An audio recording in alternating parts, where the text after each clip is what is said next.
Almost finished processing here, but if you can see a little close up, as you get down to the bottom, if you can see, I don't know if you can, but there's a yellow substance that also flows out. Maybe you can see it better over there. That's the bottom of the skin of the plant, but that yellow substance is a potent laxative, more potent than anything you'll get in the store. Senna is also a plant, which is a laxative too, which is what the pills that they charge so much at the drugstore for are derived from.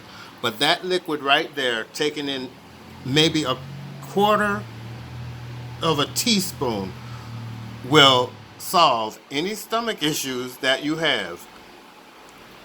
Almost done. Next, I was going to show you orchids. My friend Rosa down on 2 has the most spectacular orchids. She can grow them. I call her the Orchid Lady. We've been exchanging Spanish recipes for the holidays.